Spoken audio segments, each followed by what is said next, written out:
I'd like to call to order the Public Service Committee meeting today, May 18th. We have 3 items on the agenda.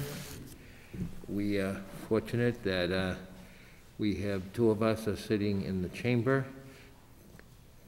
Councilor John over there, and we also have Councilor Perlman remote, and we have also Mark Oram remote and Councilor Katie Roby. So I think we're ready to go. What I'd like to do tonight is we have 3 agenda items. I'd like to do the 2 renewal of the junk dealer licenses. They won't take long. We'll get them out of the way, and then we can get right into the sewer one that there'll probably be a lot more discussion. So, starting right in, we're going to have the, oh, by the way, we also have the president. I don't know why we forgot about the president. We have the president also in the council chamber. Okay, the first one is item 21-1008295, application renewal of the junk dealer's second-hand dealer's license, Best Buy, and that's Robert Jamza. And Robert, are you on? I am, yeah. Okay, can you just give us a 30-second review of what's going on at your store? You know, do you have many people that are trading things in or looking to get rid of any valuables or jewelry or stuff like that, or is that kind of quieted down? Quieted down, but things are picking up as things starting to get back to normal. So we like to keep the license going, and it's for a second-hand dealer of used consumer electronics for store credit. Okay, so that's what happens, that you will take a trade-in. Now, would that be a computer, or when you say electronics, a printer? Or handhelds like phones, pads, that type of thing. So it's more handheld electronic devices primarily. And the used items are not then sold at the store. So they're only, we will purchase them for store credit. Okay. Interesting. Councilor Perlman, do you have any questions or comments that you'd like to ask at this time? No, I don't think she's got her.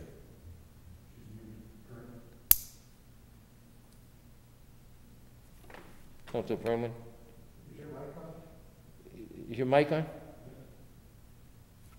Mine's on. Yeah, no. Councilor Perlman, Councilor Landers was just inquiring if you had any questions.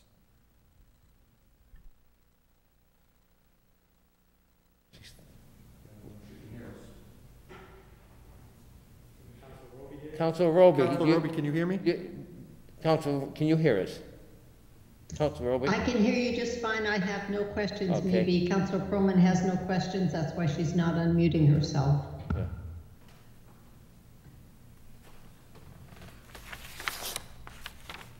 Councilor Perlman, this is Steve Kerrigan in the chamber. Can you hear me? Oh, now I can hear you. I'm so sorry. Yes, I can hear you now. Okay, great. Not coming through before. Sorry. Councilor Perlman, do you have any questions or comments?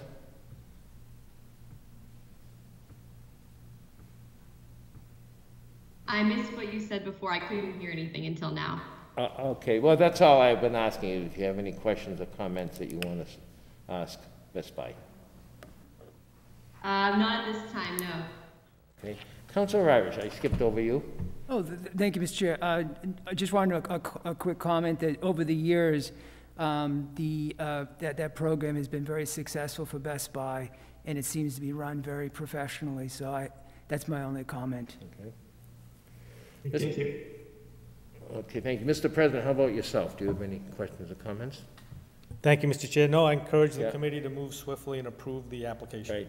Okay, the only comment I have, we have not received your query back yet Robert, it's probably on the way, so we will vote for approval of this tonight, pending the receipt of your query report.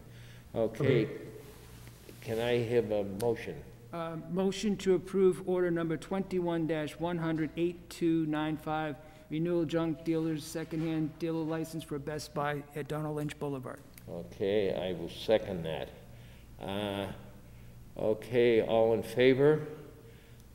You want to do a roll call? Yeah, I'll do. Council Irish? Council Irish votes yes. Council Perlman? Counselor Perlman votes yes. Okay, Council Landis, yes, so that's 3-0. Okay, that's approved. So we will go on to the next secondhand dealer's license. This is kind of my favorite. This is the ATM kiosk out at Solomon's Paul Mall. The reason it's my favorite, it's been going on about 7 or 8 years, and it works. So Hunter, are you on? Yes, sir, I'm right here. Okay, can you tell what's going on? Can you tell us what's going on out at the mall? I know things were kind of quiet all fall, all winter. Are you getting many phones deposited? Yeah, so like you said, we've been in Solomon Pond Mall since 2012. And, last year it was a little slower year. We purchased 300 cell phones from members of the community, and we paid out around $10,000.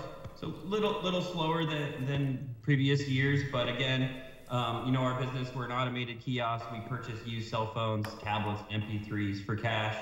We're a true recycler. We accept everything, broken phones, destroyed phones. I know we all have probably 3 or 4 sitting in a drawer at home, so that's our market and our business. And as you know, too, we work closely with law enforcement, reporting all of our transactions and getting any property that needs to be back for evidence or stolen property or anything like that. Happy to answer any questions you may have about the business. And again, thank you for the time. Yeah, I remember when that started, 2012. It's kind of an interesting concept. Very interesting. Councilor Perlman, this is kind of new to you. Do you have any questions? You know where it is out at the mall and how it works and everything? Thank you, Chair Landers, and I believe we brought this up last year as well, so I remember hearing great things about this particular kiosk, and was just curious, I know you mentioned the lower number, Hunter, of, I guess overall items.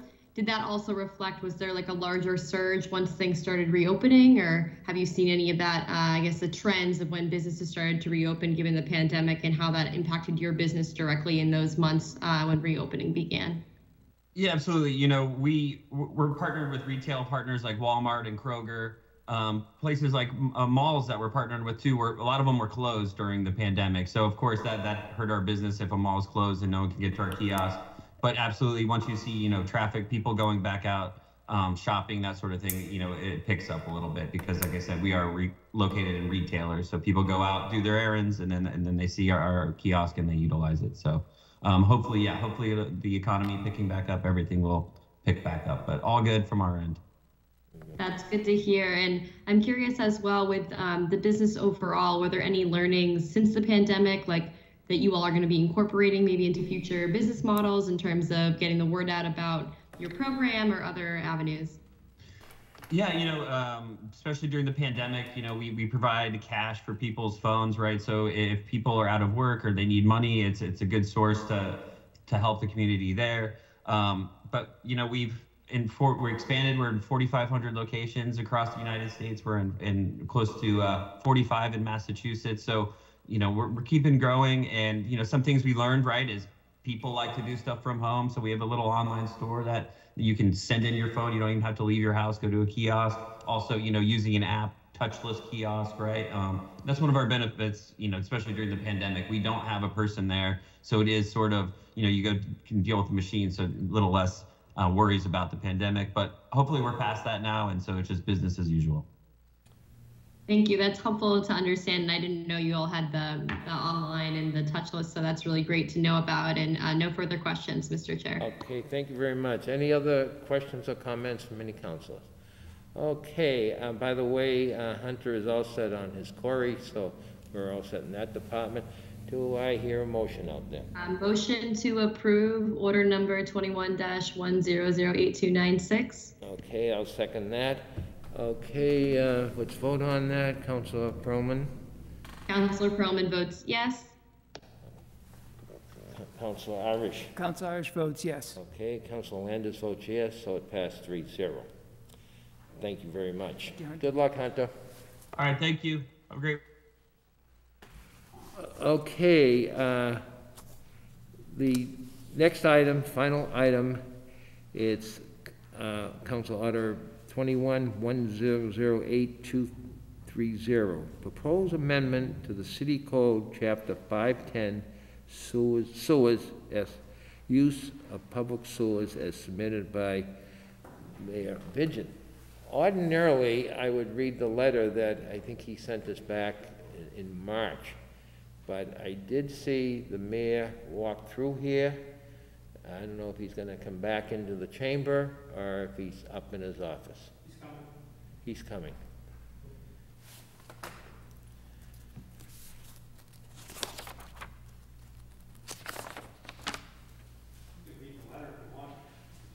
Well, he's going to probably say the same thing that was in the letter, I think.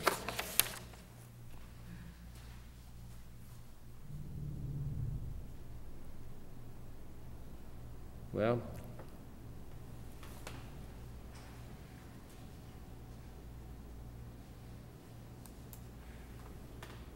okay, we did receive a letter on March 4th from the mayor.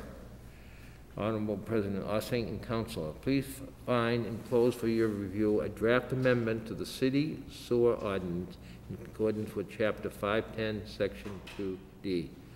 This amendment lightens the restrictions that are currently in place and require a sewer hookup where public sewers exist with any transfer of property with limited exceptions outlined in the draft enclosed.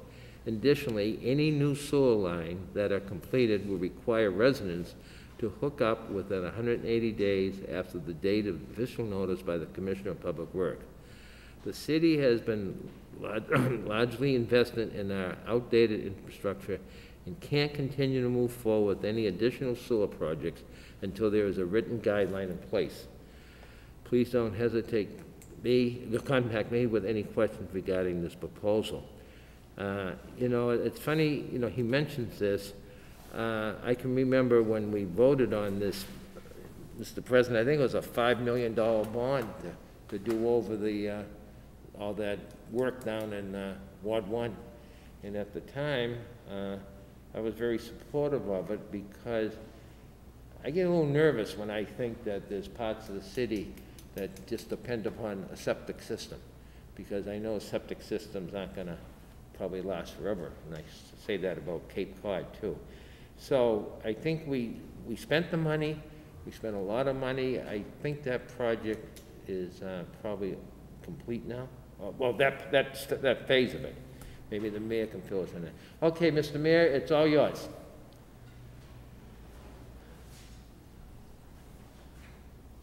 Thank you, Mr. Chairman. I mean, the letter really kind of explains it a little bit. We've been spending quite a bit of money on water, sewer, and infrastructure projects throughout the city. And we do this because there's areas that actually need it. Some of the residents need it to, you know, to sell their homes or to take care of their sewer issue because they can't pass a perk test anymore with the septic system that they have, so they really need this. The problem we're having is we're putting in millions of dollars of infrastructure work, and we don't have a lot of people hooking up after we spend millions of dollars on a project. We do have an ordinance on the books that says as soon as the sewer runs by the neighborhood, you have, I believe, 90 days to get hooked up. Every time we start talking about pushing that and enforcing that, obviously the phone starts ringing and we all get a lot of pushback because of the people that have good septic systems are saying, why am I going to rip it apart and hook up to the city? It's obviously costing me, you know, $300 a year to have it pumped out, and that's my cost of my my sewer. And when my system does fail, that's when I'll hook up. And I understand that completely. The problem is, like I said, we have very few people hooking up to the sewer systems that we're putting in. So in talking to the president, other councilors, and legal staff, DPW, we talked about what's a middle ground. Is there a middle ground we can come up with that the council would support, and we would have to start enforcing? That's going to be the whole trick. We're going to all have to, you know, take a little bit of pushback, but we're all going to have to support this. So what we came up with is, if you have sewer running through your neighborhood today and you transfer your property, that's when you have to hook up, is when the property's transferred. If there is no sewer in front of your property today, when we do run it through there, you have 6 months to hook up after that. So we're just trying to find some middle ground that we can start enforcing. We all know, I think Councilor Landers just mentioned the project down on Sudbury Street that I think the first time I heard about that was Councilor Lashmet many, many years ago. And she wanted to start running sewer through the neighborhoods down there because a lot of them had failing systems and they needed some help. So the city stepped up to the plate, and Robert Katz came along and got more money for the project and more money for the project. And we've basically been funding over $1 million a year, a couple $1 million a year to continue this project to put original sewer in that whole area down there. Well, we finished Sudbury Street itself a couple of years ago, and I believe we have a total of 11 residents that have hooked up on all of Sudbury Street. And again, I don't blame anyone that has a good working septic system that doesn't want to hook up. The problem is, what do we do as a community? We're spending, you know, $20 million in the area, or north of $20 million at this point, and we have to start having more people allocating out the cost of our sewer in the city. So that's my pitch tonight. I'm here to have the discussion and come up with some compromise from the ordinance we have on the books today to try to get more people hooked up to our sewer system. So with that, I'll take any questions, Mr. Chairman. Okay, if you have any questions of the mayor, I'm also going to give the commissioner and the assistant commissioner a chance to speak also. But if you have any questions for the mayor, this would be a good time to ask him. Councilor. Thank you very much, Mr. Chair. Couple of questions. So the intent is the homes that are existing in front of property that can have access to sewer, they will have a condition where basically, if you sell the property, that's when you're going to do it. You know, that's when they hook up. And it does not include putting it in a trust or something, selling it to, you know, transferring it to a separate, to a spouse, or right. it's clearly, I don't know if it's clearly, it's legalese, so yeah. It's in the document, though. Right, okay. But that's only for existing ones. That's not correct. That's not going forward. It's 6 months going forward. For the new ones that are coming in, for new Yeah. sewer lines that we're putting in, Yeah. they would have 6 months from the time the commission, I believe it says the engineer or the commissioner determines that it's available for hookup. Okay, and that determination occurs effectively on a street-by-street basis. As projects get completed, they get activated, and then they move on. Well, once the line is live, so Okay. they may have a dry line in there. Because some back-end stuff still hasn't been put Yeah. in place. I'll leave it up to them to Okay. determine the Okay, point. no, I'm just trying to get clarification for this as Yep. well. So I appreciate the conversation. How much of the city actually is on septic right now? Anyone have that as a number, as a I percentage? don't know if the commissioner or Mr. DePercio has that Council Doucette, I am gonna give the commissioner and the Okay. engineer, I don't care who answers the question, but I'll leave that out on the Yeah. table and someone can Yeah. answer it later. So that's all, that's all good. But what we want tonight is a good discussion, get the questions out there, Yep, and see where we go from there. yep. So those that pertain to the mayor, you know, and then we'll let the Department of Public Works pick Okay. up some of the, you know, Okay. nitty-gritty stuff. Okay, Any other questions for the mayor? that would be it for me. Appreciate it. Okay, council's all set as far as the mayor goes right now? Mr. Chair? Council Roby, do I see you looking? No? No? Oh, okay, Council Prone, you must have a question. Thank you, Mr. Chair, and I'm sorry I can't see you visibly from the screen right now, but I was going to say my question, and you know, whoever I guess it would be most applicable to, but I'm curious, besides Sudbury Street, where else is this an issue across the city? I know we're waiting on the percentages, but I was curious what other streets or areas of the city are in need of residents to hook up to the sewer. I think if you take a look at the city map, if you go on the GIS map on the city website and check off the box sewer, it'll tell you exactly where the sewer is in the city, throughout the city. We have a huge portion of it, and I'm sure the city engineer will be able to tell you how much, but a huge portion of our city is sewered. And it's some of these outliers that we're trying to help out. At one point, down in the Sudbury Street area, there was virtually no sewer. And we spent 25 years doing the project down there, a little at a time, because we weren't going to commit to $25 million all at once. But we've been doing a little at a time to get them all sewer down there. Okay, and Mr. Chair, I feel like maybe some of the other questions I will hold off until we've given the chance for the engineer and commissioners speak, just so they're able to answer those questions as well. That's a good idea. So speaking of that, I will jump over to the commissioner. Commissioner, you on, Sean? Yes, I'm on. Can Yeah. you hear me? Well, yeah, we gotta start at the very top, and then we'll, so, Sean, I know you're fairly new, but we've had a brief discussion. I know you've had some discussions with the mayor. Do you have anything you'd like to add right now? And we will eventually get down to Tom, but what's your feeling right now, Sean? Sure. I would defer all facts and figures to the city engineer. I'm not aware of all of the details of our sewer area and where we've installed sewers in recent years, other than the Sudbury Street area.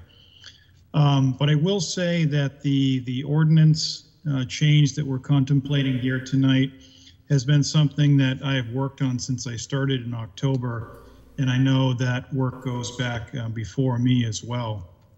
And we had looked at various options on on the prospect of having folks connect and what effect that might have for people.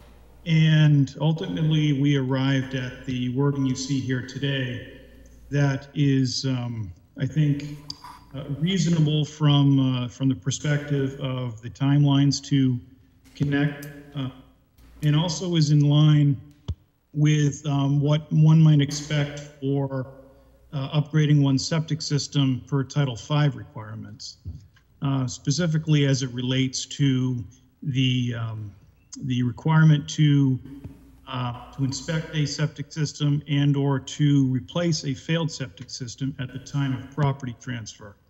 So that's very much in line with that, and is something that realtors will look for, and is well, I won't say well known amongst the folks looking to sell a home, but is certainly something that's looked at by mortgage companies and realtors and title search companies. So that's very much in line, and I think that's something to consider here as kind of the heart of this proposed ordinance.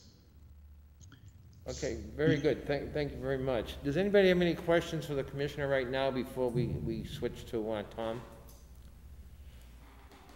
Okay, Tom, you're on. You're the guy that's gonna get right down to the nitty-gritty. But I got a couple of quick questions there. What's it cost, Tom, to replace a do over a septic system right now? If your septic system isn't working well, what would it cost to replace it? Right. Just roughly. So yeah, that's a range that's gonna vary depending on the soil conditions at your house and how big of a system and so forth. But I would say, and it's a big range, that could go anywhere from maybe 12 to 15,000 all the way up to, you know, I've heard of septic systems that cost well over $50,000 to replace. Okay, my second question is, what does it cost to connect to the city system? So again, that's going to vary depending on the conditions of the ground at your location, but safe to say much less than that.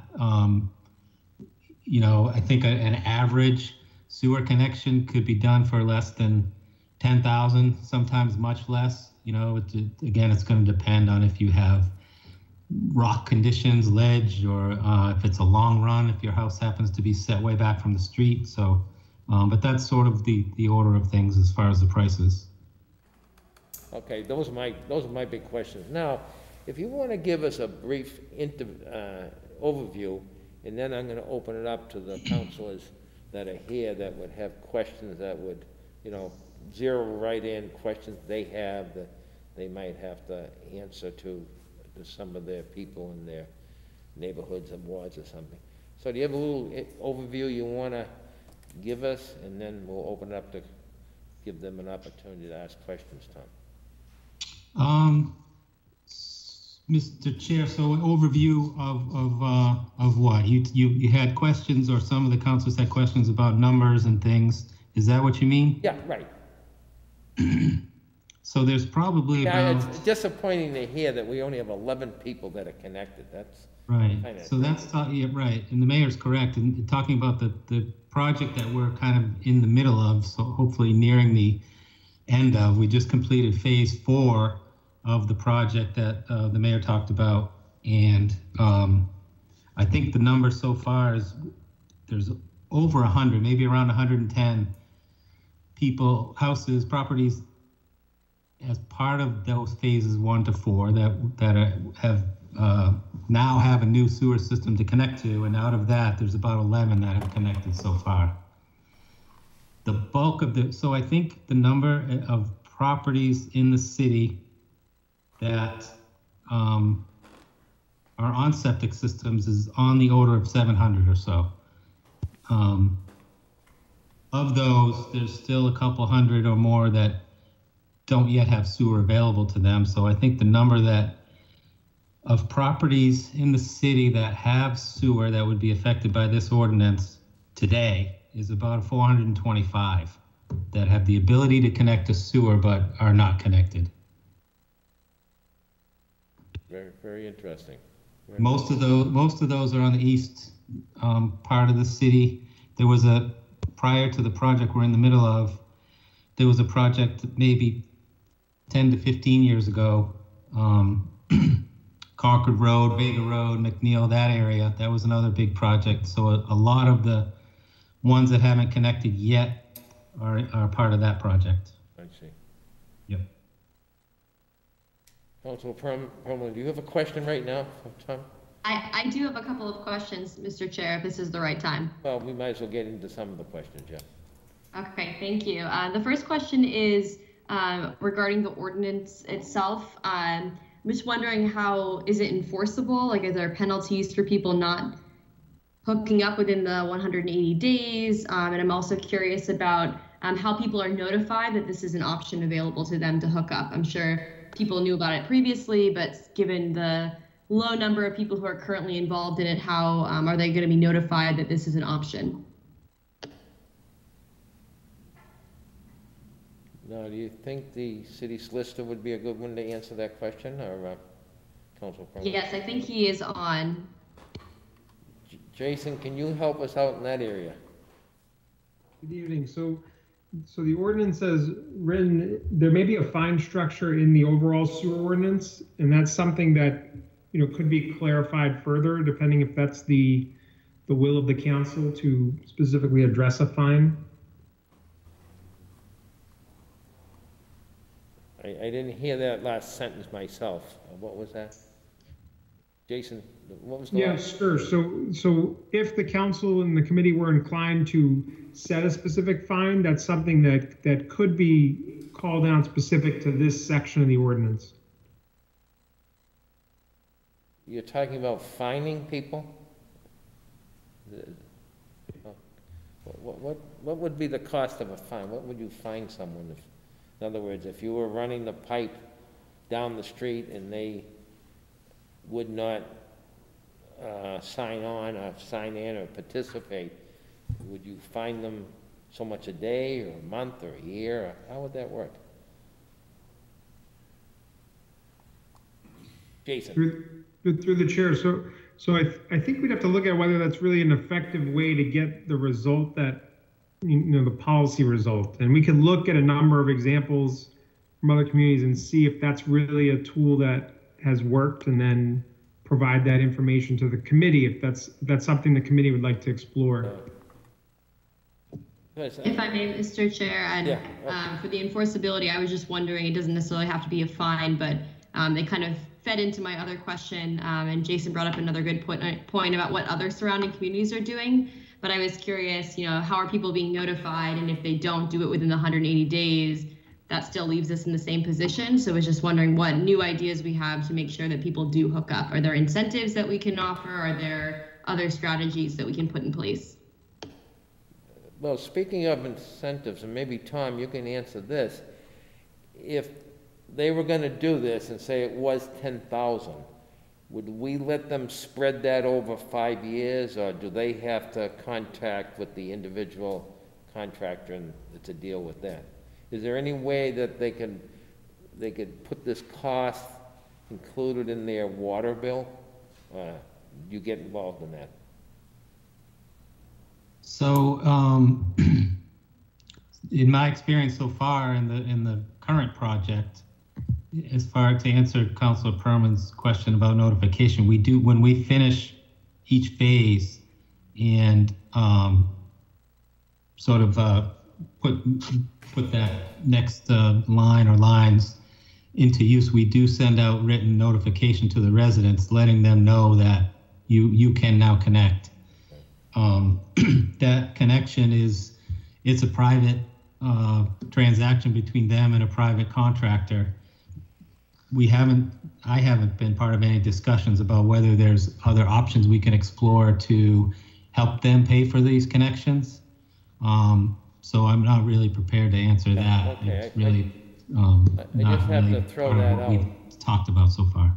Because I'd like to be the salesman that says, take advantage of this, because it's going to increase the value of your house. I mean, people have to understand that, whether they do sell it or they transfer it or whatever they do with it, or give it to their children or something. All of a sudden, that house that is tied into city sewerage has to be worth more than that house that didn't tie in or couldn't tie in. So, I think there's a little sales pitch there. Not that you people haven't done it. You've certainly.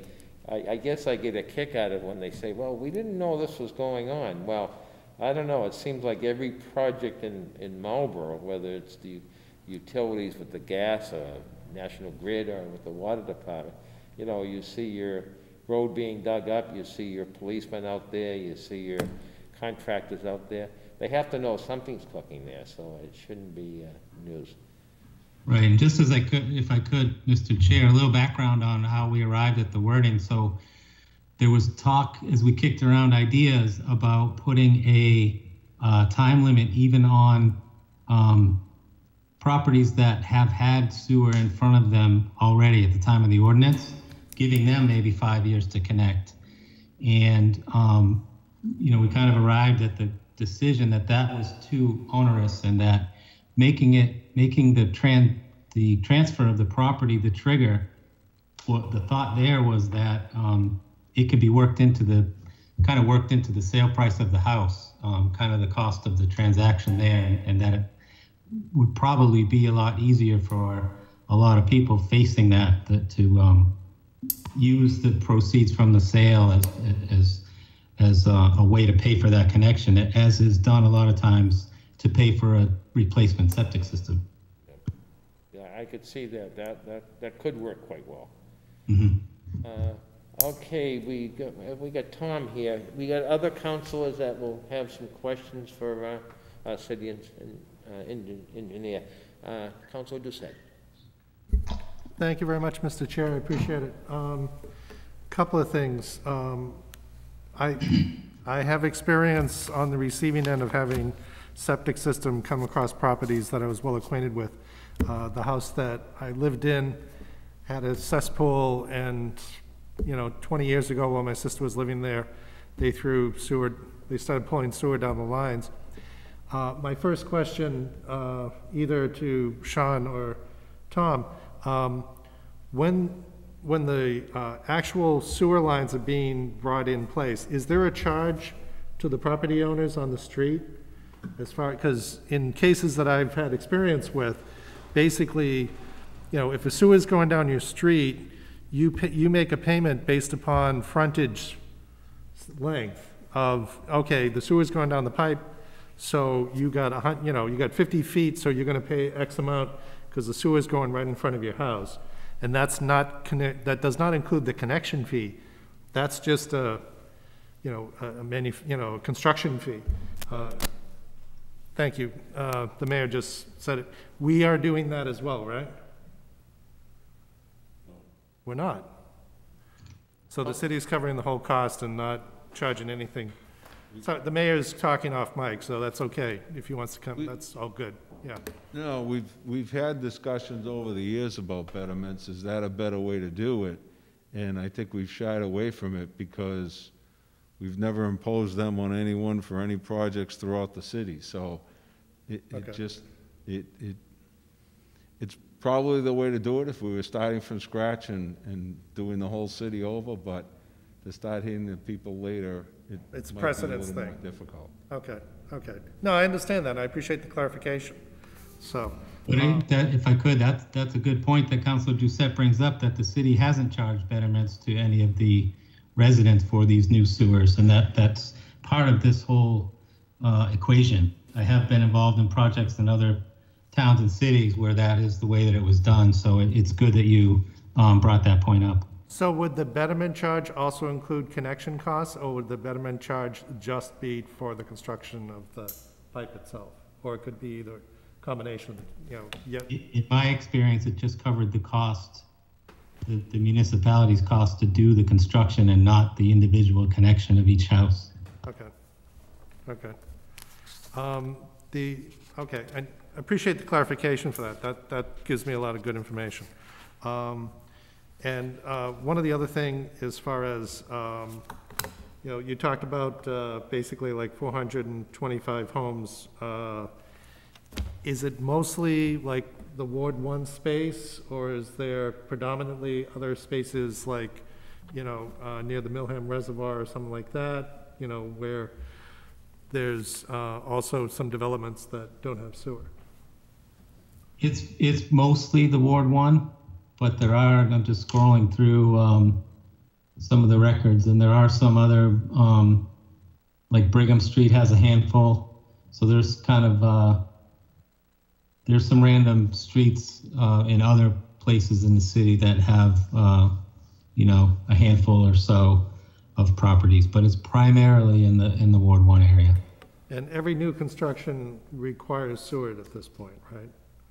Someone's doing sewerage, or someone's doing a proposal to do a new development, they have to use sewerage, right? If there's sewer at that location, yes. If it's available. Right. And if they build a road and off that road, if they're building a road and the connection of that road allows a sewer connection, then that road needs to have sewer, right? That's correct. Okay. Yep. Okay. I'm just trying to figure out what so we're trying to backfill at this point, clean up, no pun intended, clean up the stuff that hasn't been done yet. So, but, okay. That's all I got, so thank you. Councilor Doucette. Yeah, I think you brought up some interesting points.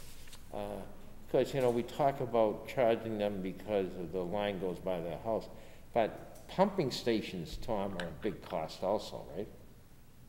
I mean, don't we have many pumping stations? Well, it seems like every neighborhood has a couple, so. I mean, we got a lot of, the city has a lot of expenses to get these going. Correct. Yeah, there was a couple of pumping stations involved in this project, and the city has approximately 30 altogether. And, you know, it's a tremendous amount of maintenance and upkeep and replacement costs. And, yeah, so that's a big part of it. That's all. They must be expensive. That one down Route 20, they worked on that for months, for crying out loud, you know. Yep. The one on lower Hosmer Street. Okay, these questions are good. These are things we have to get out, because we're going to have to make a decision, if not tonight, soon. Are there more questions out there? How about some of our, we'll go back to Council Perlman. Yes. Thank you, Mr. Chair. And I just had a couple of questions come up as a result of the comments made by other councilors. One of which is, let's say I'm one of the 425 affected homes that have not hooked up yet, and I want to do it. How long is that process if the existing sewage line already exists? And is there a way for people to get an estimate of how much it would cost before going through with the project? So that's the question we may get at the office from a resident. What we would tell them is that we have a list of local contractors that are licensed by the city to do the work. So we would give them that list and tell them that they should call the contractors, and they would come out, look at the property, and give them an estimate, both a time and a cost estimate for the work. And I usually tell people that once they talk to the contractors, if they have questions about what they heard, they can certainly call me back and ask any questions. Okay, so that answers, you know, I guess the consultation question. And how long would it take to do the work from the time of someone expressing interest, having a contractor come? And does it take multiple days, or would it, if the existing sewer line is already there, it's not that hard? I'm just wondering how long it would take a resident to go through the process. Yeah, so that's what I mean when they come out, and that's a question for the contractor, because that's going to depend on this specific property. But generally, I would say a week would be a good estimate, start to finish. You know, if it's reasonably has reasonable complications and not something that's really difficult. Okay, thank you. Then no further questions, Mr. Chair. Okay, Mr. President, you must have a couple good questions. Thank you, Mr. Chair. So having, again, discussed with the mayor, the concept for the folks that have sewer but haven't hooked up, I think is a good one. You know, when you sell your house, that's when you got to get done, because a new buyer would rather have you hooked up to the sewer. So I think the wording in here is good. My question really comes to how, and maybe to you, Jason, how do you notify the 400, assume this passes, how do we notify these people that this is now out there? That's one. And then building off what Councilor Perlman said, how do we really enforce it? I mean, how does the city put a lien on all those properties so that when it comes up at transfer, we know that we have to go get they have to switch from septic to sewer? Sure, through the chair. So to your first part of your question, the notice piece, I think, would flow from the commissioner's office, essentially letting those properties know that, you know, based on this newly adopted ordinance, your property has been determined to be, you know, within the public sewer availability area, and you have, you know, these are the requirements of the ordinance. And, you know, I think that outreach is an important piece of any new ordinance. Of course, there's an ordinance on the books now that could be enforced, but this, I think, is attempting to strike a middle ground. And I think the outreach piece from the commissioner's office would be the most practical way to notify those properties. But on the second piece, in terms of enforceability, from my research, what I saw in other communities, in very rare instances, is a civil court case gets filed, essentially looking for injunctive relief or looking for the judge to order the property to connect to the sewer. And that's probably the most practical way that this type of ordinance is enforced. And that wouldn't be something that, any municipality would just jump from A to Z. There would be steps before that to gain compliance, and whether that's follow-up letters from the legal department to try to get compliance. That's the objective of this structure, and that's probably the most practical way it would happen. Okay, again, I'm thinking of the individual that's selling their house and doesn't remember, we tell them today, they sell their house 15 years from now, how do they remember that this has to happen? Do we put a reminder on those 425 water and sewer bills that, hey, by the way, you guys are the lucky contestants that are going to be susceptible to this new ordinance? Don't need that answer now, but that's just something, I like the ordinance. I just want to make sure we know how to notify the people. And the second part is when for the, 425, 700, so the folks that still are on septic that do not have sewer, and the mayor comes down with his capital request that says we want to put a sewer line in street X. Before we do that, do we actually contact those people ahead of time to see, because I'm sure they're being asked that they want a sewer because some ward councilor has been getting an earful that says, my residents want a sewer, and it's usually one or two are complaining and the other folks on the street are pretty happy because they have a solid or a working septic system. How do you, how do we, so the mayor shouldn't come down with another septic or sewer project unless we polled the people on that street that they know it's coming and they're going to have 180 days when this is done to hook up to get some sort of feel. Again, don't need that answer now, but that's something, if the 180 days is going to stick, that means any new sewer project that we approve, of course, we've heard the mayor's not going to submit any new sewer projects until something is enhanced in our current sewer ordinance. We need to be thinking along those lines. It wouldn't have to be in the ordinance, but we as councilors need to be aware that if we're going to approve a sewer project in the future, have we talked to those people on the street to really measure, do they want a sewer? Because you're right, I was back there, $25 million was the cost of the Sudbury Street project. And we're going to do it in phases. And we're going to get people wanting, there were some people that wanted it, and they had two very outspoken ward councils at the time that drove it through the process. And now we're living with that the sewer's installed and folks aren't hooked up. So, but this ordinance, I believe, sets the framework, Mr. Chair, to capture those folks at some point in time in the future, so that the city will eventually get what they're looking for, is a sewer system with people hooked up to it. Thank you, Mr. Chair. Well, thank you, very good. Councilor Doucette. Thank you very much, Mr. Chair. Agree with a lot of what Councilor Ossing's saying, but a lot of this, the betterment cost, like when the sewer is actually drawn down the streets, and if you're charging people for this, for their frontage, you're going to pay this amount because the sewer is coming right down your street whenever you want to connect to it. That wakes up a lot of people as far as what's going down their street. And, you get the people saying, oh, thank God, we're finally getting sewer. But you get the other people who disagree saying, look, I got a fine septic system, I don't need this. And I don't want to pay the charge up front. I mean, the thing about Sudbury Street is that basically it went right down their street and no one really cared because it didn't cost, they didn't have any skin in the game.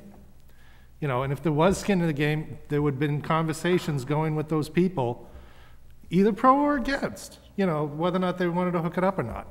So we may want to consider doing something like that going forward as a way to get the community, the outliers engaged. It's like, okay, we're going to put sewer down your street. Whether or not you're going to hook it up or not, you're still going to have to pay some of this, And that seems to work in the situations that I've seen. So that's an interesting point, Councilor, but personally, as I sit here, I don't think I'm ready for a betterment type of deal. In fact, if we've never had it, I think it would be a shocker out there, and I think we'd almost have to have, I don't know, a public hearing. We'd have to do Right. a lot of educating on that. Right. I mean, the catch is it's less than 500 houses. You know, we're talking about very small number of homes in the whole community. And I think that would be one of the complaints. All of a sudden, you're down to 500, and all of a sudden, you're gonna do something that we've never done before. Right. Well, I think the other point is it's harder to hide this stuff now with technology, but I've heard many situations where someone bought a house, and they said, oh yeah, we're hooked up to sewer, and they weren't. The sewer was down the street, but they had a septic system in the back, and they thought they were connected into sewer, and it turns out that they weren't.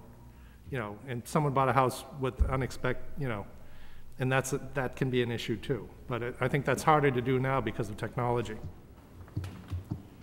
Okay, we gotta move forward. Let's go over to our Councilor Irish. Thank you, Mr. Chair. Going into this, I like the framework of this. My question was obviously, like any homeowner would have, would be the cost.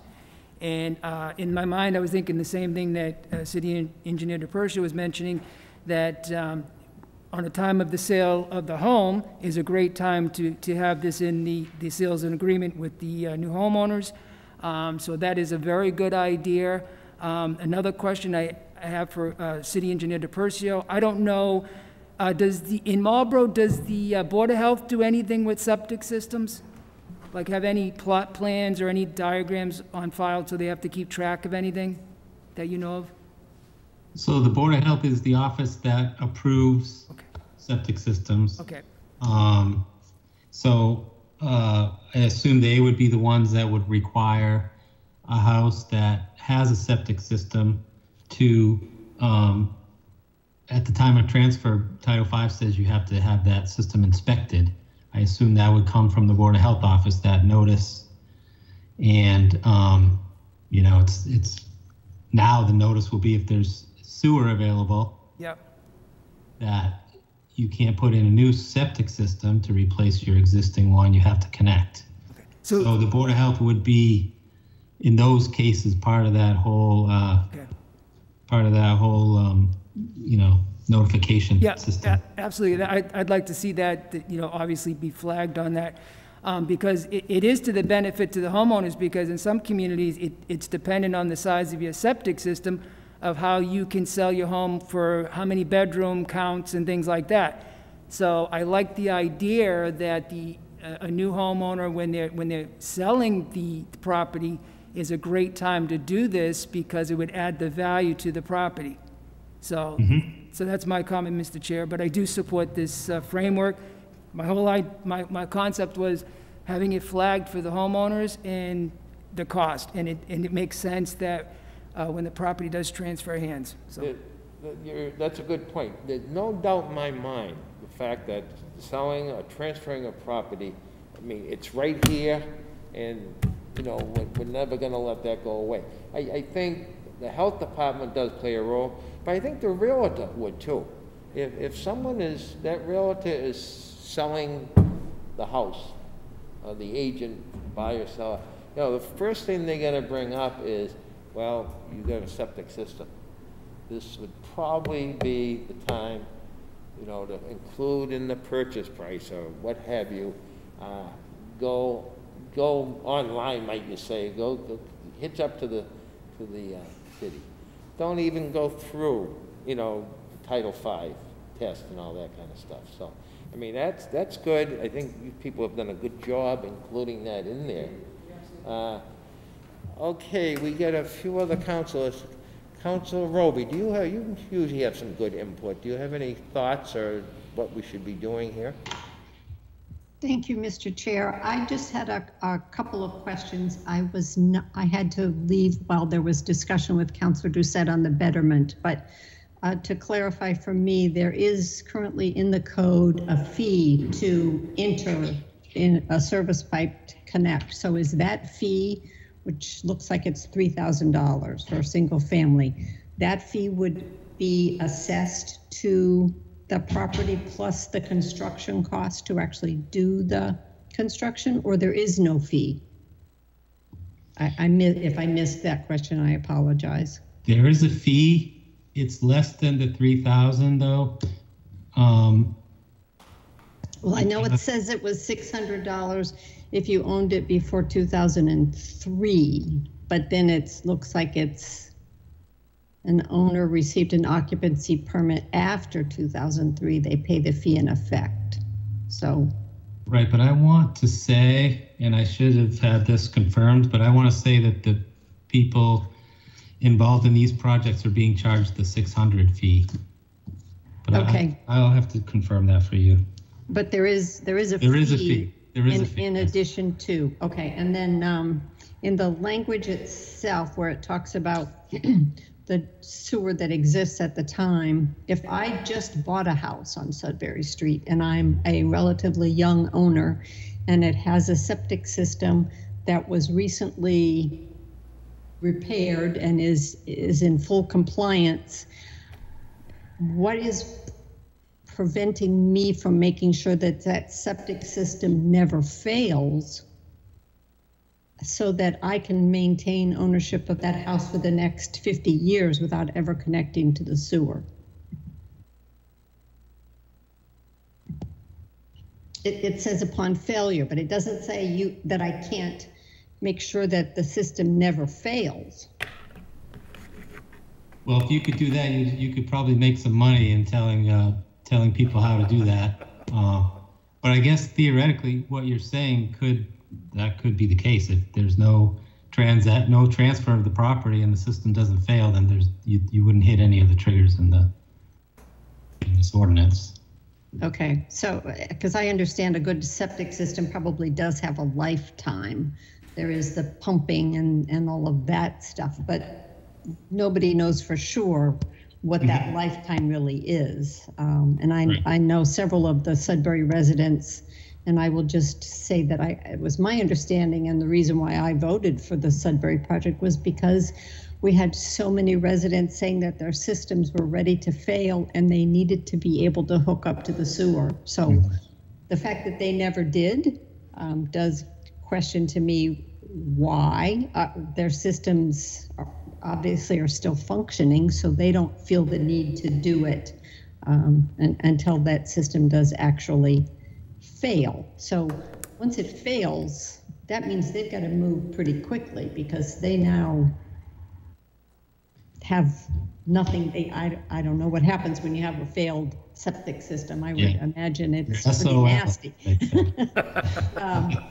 So to them, if it's in the middle of the winter, there is that language in there about exceptions, weather conditions. If there's 10 feet of snow on top of your property, does that mean you can't put in a sewer system? Is that the kind of exception? So what does somebody do when their septic has failed and so now they have to hook up, but they can't hook up because of weather conditions? If it was truly failed, meaning that it was breaking out of the ground or that they couldn't use the plumbing in the house, then that would be considered an emergency situation where we would allow connection in the winter. And really, if somebody wanted to connect in the winter and they weren't digging in the public way, they could do that. Okay, so there's no prohibition of doing it in the winter. All right, so to me, this language it's about time for it to make it a little more clear to people that we have put this sewer in for their benefit and they really do need to hook up to it. So I don't have any issues with the language. Yep. I assume, Tom, that if people do have trouble with their sewer, with their septic, that's why you see these pumping trucks around, that at least that can keep them going temporarily. Is that so? Yeah, I mean, you're supposed to pump your septic tank routinely anyway, just to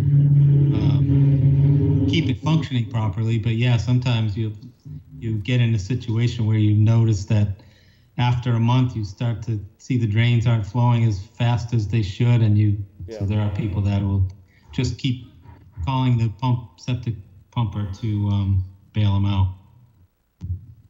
Councilor Perlman, I don't want to lose you. You must have another question. Yes, I do. Thank you, Mr. Chair. My question is around the ability of the council to later chart the success of this effort. So I'm wondering, obviously it will take time to implement and to pass, then to send out notification to all of the people involved, and then the increased sewer projects.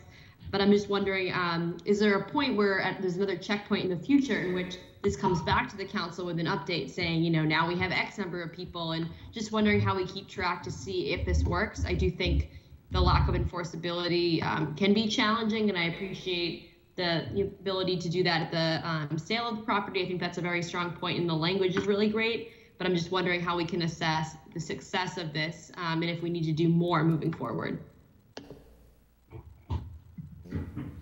Well, yeah, I think our office keeps, we will have the records that will be able to chart the statistics of connections once the ordinance goes into effect. So we can provide those periodically or whenever you need them.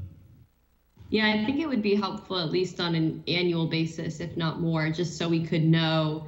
I know it takes time, obviously, for people to make these decisions, given all of the other reasons, but it would be helpful for us in case there needs to be another remedy that the council has to be aware of. Mm-hmm.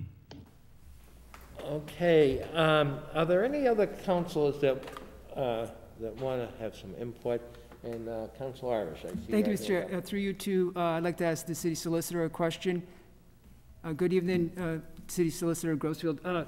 Reading the language for deed, lease, or assignment, would that cover the city as well if it was a bank foreclosure and it was a foreclosure deed? Sometimes banks are slow to turn over properties, depending obviously with the market. Sometimes banks will sit on a property and you never know what can happen between the actual foreclosure and getting a new owner. Through the chair, so if I understand your question, it's in the case of if there was a foreclosure. Yes, yes. Would it trip essentially? So there are exemptions that deal with taking security interests, which are mortgages, and enforcing those mortgages. Yep. So that may be an issue to try to impede that. But down the line, it certainly would. And that's something we could look at. One thing we might look at is how Title V is enforced in terms of foreclosures, and we may apply, we would probably, and the intent of this ordinance is to apply it similarly to that. So we would probably take our cues from how the state approaches it and try to approach that parallel. Okay, that makes sense. Thank you, City Solicitor. Thank you, Mr. Chair. Okay, particularly the members of Public Services, there's 3 of us. My gut feeling is I'd like to move forward on this. I guess I can't see. We've learned a lot tonight. We got all the heavy hitters here. We've had some good questions. I think the law department and the mayor's office, I think they did a good job. I mean, there's enough in here that I think it's reasonable, selling the house, transferring the house, and there's always appeals that you can have to the Board of Health Commissioner. It's not like we're picking on people. What we want to do, we want to move forward. There's nothing wrong with that. I mean, we're a fairly progressive city on a lot of projects. Look at all the projects we've done around here. So I think this is one more thing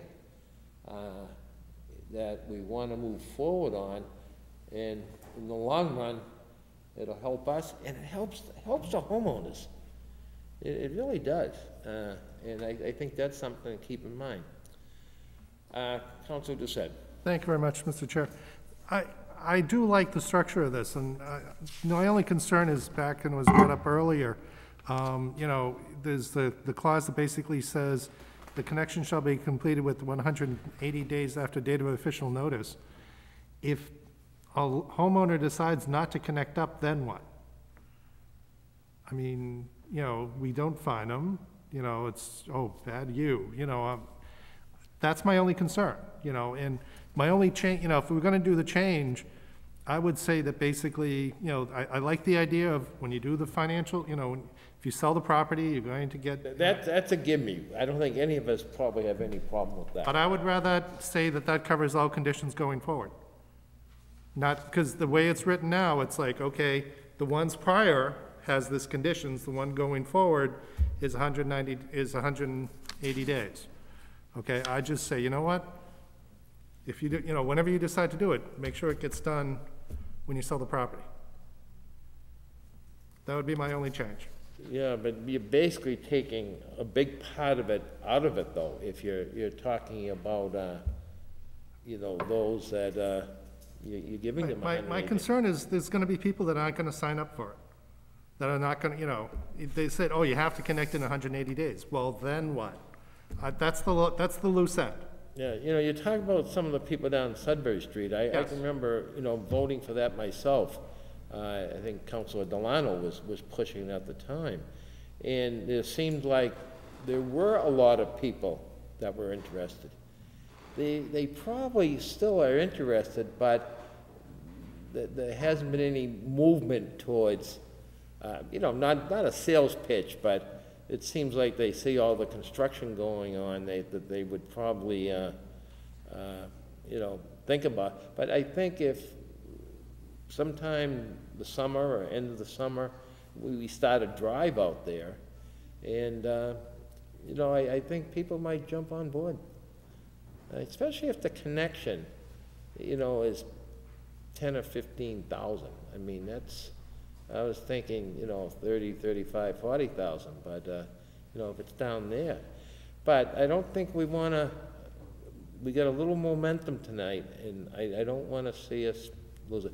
The Mayor, you got to come. Thank you, Mr. Chairman. And maybe the solicitor can clarify, but I don't see any reason this can't be enforced through code enforcement. I mean, we enforce stuff all the time, and the catch to this is it will be enforced. That's why I'm saying this is something we're all going to have to get behind and make the public understand that it's important, because for years we had the real estate taxpayers in the city paying for the water and sewer bills. Finally got to the point where now the water and sewer is being, for the most part, self-sufficient, so the real estate tax people, the people paying the real estate taxes, aren't paying for that. That's a separate service the city offers, and the people that are using it are paying it. Same thing with this. The people that are using it, if that 700 that are hooked up goes to 1,200, there's a lot more Mayor, people. having trouble hearing you? The microphone's going in and out. We got to get them new computers. Yeah, right. So it's just going to be a lot more people allocating out the current costs that we have, and that's what we're trying to do to stop these costs from increasing so much. This year we're going up about 4.5% on our sewer bills. So it's just, that's the cost of providing sewer to the city. So it's something, it's something that's going to be a little bit difficult, but right now we have on there, you have 90 days to hook up, period. And I think all of us realize the phone would not stop ringing if we started enforcing that tomorrow. Okay, members of my committee. Mr. Chair, Councilors Roby and Oram have their hands raised. Okay, Councilor Roby, question. Thank you, Mr. Chair. I guess I want to point out, I know I was listening to a program on NPR the other day where they were talking about communities that are trying to do lead piping within the community, and people who were refusing to do it, and the way that they made sure they did it was they turned their water off. And it's an interesting point. You have no water. You kind of want to make sure that you would agree to let them replace your pipe. But I guess in looking at the code language in 510 sewers, there is actually a penalty that is already there where it says any person or user found to have violated any provision of these rules is subject to a civil penalty not to exceed $5,000 for each day of the violation. So there already is a penalty in place that can be given to a homeowner who we know within 180 days of a new street being applicable to have the sewer connection that does not connect, the fine can be assessed. So there is a way to make sure that they do it. And I would totally agree with the mayor's point that this is the only way we're going to make people do this. We can't not start pushing harder to make sure that the connection is made. We've let people on Sudbury Street not connect after we put this in. So I would not agree to removing that provision of 180 days. I think it's an important language. Thank you, Councilor Roby. Good point. Councilor Earl, questions, comments? You're to my left there. I didn't see you there. That's okay. Thank you, Mr. Chair. It's a very interesting subject. I find that dealt with this through my entire career with Title V, and actually dealt with it in the town I worked in when we put a new sewer line in, and basically, sorry about that, and basically had to consider people that just put in septic systems if they were going to now be required to tie in. It's a very difficult decision if someone spent $30,000 on a septic system and then you're telling them they have to tie in. But fortunately, they had the betterment for each property. So everyone was paying by the amount of lineal footage they had. Unfortunately, we didn't do that. Now we're at this dilemma. This is a very difficult dilemma. I agree we need more users. But I have to agree with Councilor Doucette. I think in all fairness to the residents, I think it's time of sale like we do with Title V for septic systems. I think that would be the first approach we take. And then, if need be, maybe educate the residents on the importance of having their septic system maintained or tie in. I will say the state has now changed the way things work with sewer connections. Back when sewer was available, you could not repair your septic system. Now, when we try to influence the recharge into the earth of groundwater from sewage that turns into groundwater, now the state's not forcing people to tie into sewer. You can put a septic system in and not tie into sewer. So there's some dilemma here that I'd like to see our legal counsel review. I'd also like to see that we look at other communities. If no one's wishing to do that, I'll start doing it. We should reach out to other communities to see how they handled this when they ran into this type of situation. Maybe we're unique. Maybe we're the only community that never charged a betterment.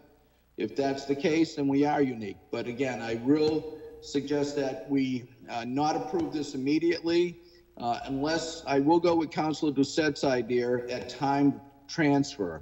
That's how the state code works for Title V. That's my opinion, and that's how I'll be voting. Thank you, Council. Okay, what's the feeling of our committee out there? Do I have any Mr. Chair, comments, motions? Well, I'd like to say that I have the confidence in the city engineer, DPW, city solicitor. I agree that I believe this is a good foundation for this.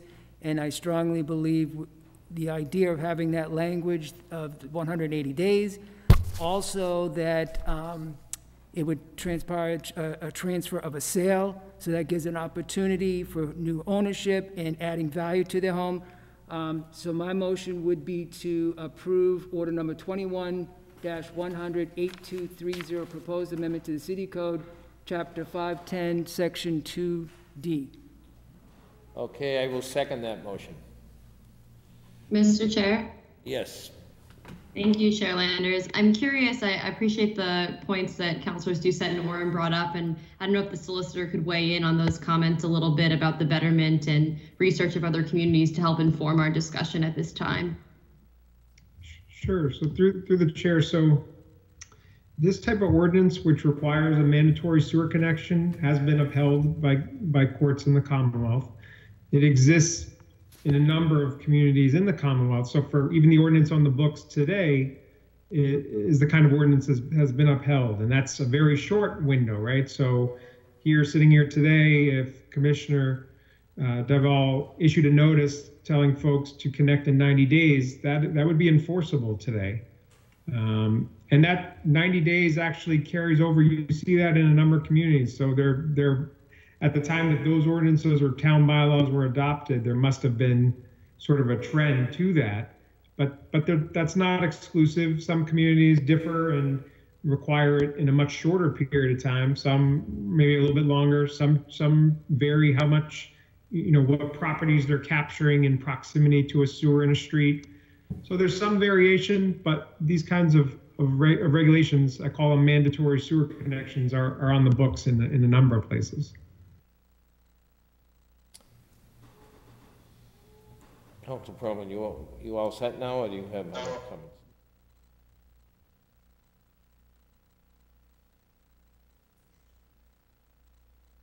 Councilor Perlman, you're muted. Muted.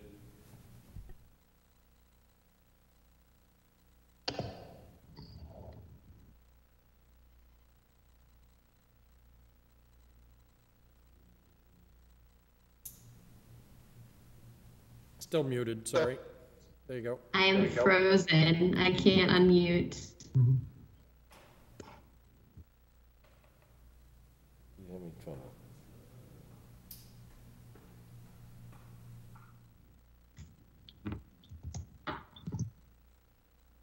Mr. Chair, there is, this is Council Orem speaking. There is some communication issues out there, just so you know, on the virtual.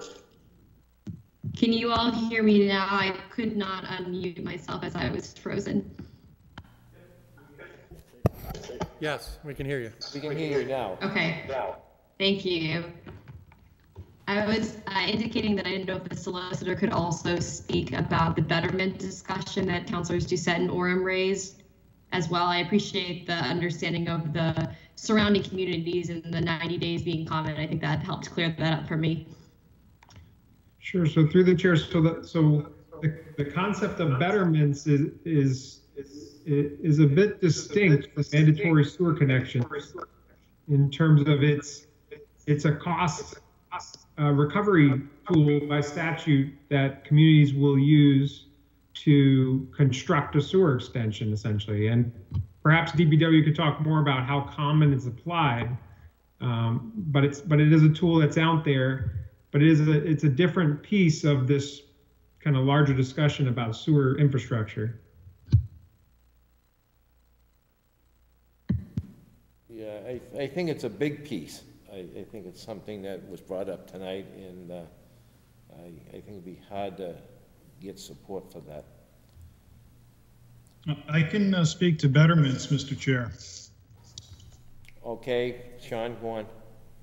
So I've been a part of probably 4 sewer projects that where betterments was used as a cost recovery for the municipality. And I will say that for each of the projects, it was a contentious item that some people were in favor. A lot of people were against. Often it came down to the cost per foot, as Councilor Orem spoke to. Another way to do it is cost per parcel. And, difficult, obviously, but also important to note that it was strictly a cost recovery for the pipeline in front of the home. It was not a cost recovery for any amount of service connection to the building itself. And I can think of one project I worked for a seaside city community, and the betterments there were in the range of $25,000. And on top of that, each home was required to connect, and at the full expense of the homeowner. And so that was a lot to ask of that city, of its residents, and that was met with a lot of frustration, and was ultimately put in and from a environmental protection standpoint, successful, but at a significant economic issue for most people that lived in that area. Okay, I think we're at the stage that I think Councilor Irish made a motion. We voted on it. I think I was asking Councilor Perlman for your vote or lack of vote. Is that the stage we're at, Karen? Well, okay. Well, a motion, it's been second. Okay. So I will have a roll call vote. Okay, we'll start with Councilor Perlman. Councilor Perlman votes yes. Councilor Irish. Councilor Irish votes yes. Councilor Landis votes yes, so it does pass 3-3. I think it went very well tonight. I think I was pleased. I think I was pleased that everybody had a. I think I was pleased that everybody had. Is someone backing up? I thought it was me. Yeah, I think I was pleased that everybody had a chance to speak. I appreciate the Department of Public Works. Mr. Chair, this is Councilor Roby. I'm not sure what's going on at City Hall, but you are vibrating, you are back feeding, and I did not hear your vote. Okay, you can't hear me. My little gadget is off, the speaker's on. So am I picking up something from over here? Okay, how am I now, Katie? You're better now, thank you. If you took a vote, if you could repeat it though, please, just for the benefit of those on the teams. Okay, I will take that. I heard Councilor Perlman, but not you or Councilor Irish. It was 3-0. Thank you. Yeah. Okay, I'm pleased that everybody had a chance to speak. I appreciate the Department of Public Works, because starting with the mayor, I think he did a good job presenting what he's been working on. Also the legal department, and I hope the councilors feel that they had a chance to participate. Now, we will bring this forward, bring it up to the full council. And Mr. President, you might have a few more comments that night or a few more questions, but I think something in this magnitude, that would be all right. But we can't hear you again. Yeah, okay. Motion to adjourn. Okay, I'll second that. Roll call vote, Councilor Perlman. This is motion to adjourn. Okay. Councilor Perlman votes yes. Okay, Councilor Irish. Councilor Irish votes yes. Okay, Councilor Landis, we are adjourned. Thank you, Mr. Chair.